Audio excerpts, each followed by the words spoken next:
Du pôle économique, financier et monétaire se sont retrouvés ce matin à l'université de Sonfonia avec la mission résidente du FMI et quelques partenaires techniques. Ils ont participé à la présentation du rapport trimestriel du Fonds monétaire sur la région ouest africaine. Le point avec Aboubacar Ba. Entre réforme et grande espérance.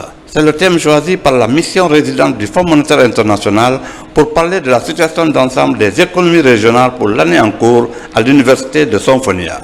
L'expert du Fonds monétaire a axé son intervention sur l'action des pouvoirs publics en matière d'accès au financement, la problématique de la croissance inclusive, la dette et l'inflation qui constituent le socle du développement. De l'analyse de la situation, on note une amélioration des réformes économiques, une inflation au beau fixe malgré les difficultés liées au fardeau de la dette. Néré Noumon du Fonds monétaire conseille la poursuite des réformes dans la mobilisation des recettes, ajuster le dosage des politiques économiques tout en améliorant la gouvernance. En général, les choses vont bien.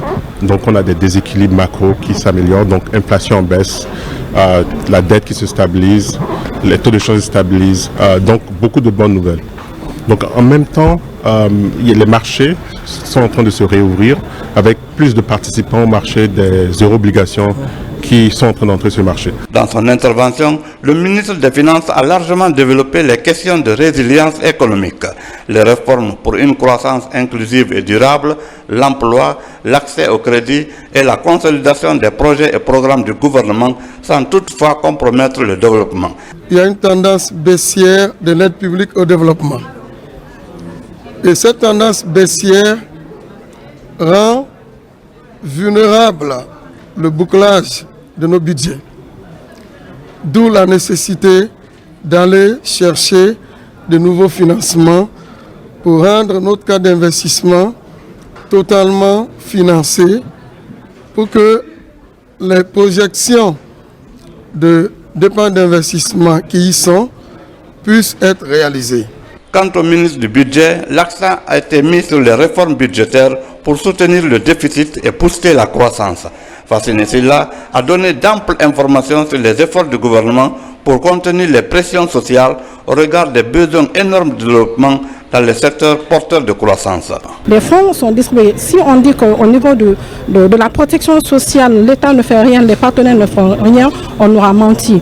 Mais est-ce que ce qu'on nous donne aujourd'hui comme accompagnement nous aide à nous sortir de la pauvreté? C'est cette question qu'il faut bien se poser. Il faut bien aller au-delà des transferts monétaires qu'on fait aujourd'hui aux couches les plus vulnérables, à l'accompagnement qu'on fait aux femmes en une fois, one shot. Il faut penser à une stratégie pour les sortir définitivement de la pauvreté et c'est sur ça que nous sommes en train de travailler. Pour créer davantage les conditions favorables à l'éclosion des emplois à travers des investissements réalisés, le gouvernement s'est engagé à élaborer un pacte de stabilité sociale pour observer une trêve sociale dans le pays, ce qui permettra de contenir certains facteurs de risque présentés dans le rapport, notamment les risques liés aux pressions sociales.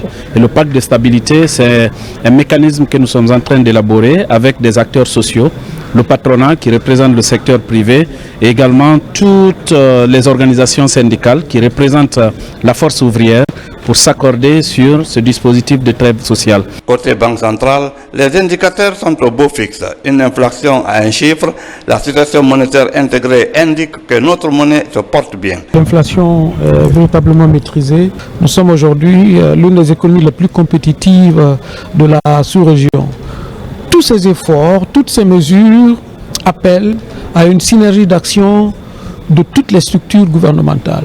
Quand on doit reconstituer les réserves de change de la nation, il y a tout un ensemble de pans d'entités administratives qui sont concernées. À la fin de la rencontre, le secrétaire général du département du plan et de la coopération et l'ancien premier ministre Cabinet Komara ont largement développé les problèmes liés à la coopération multidimensionnelle, les réformes sur le secteur minier principal pourvoyeur de devises et les questions liées au climat, à la pluviométrie et à la diversification des zones de production.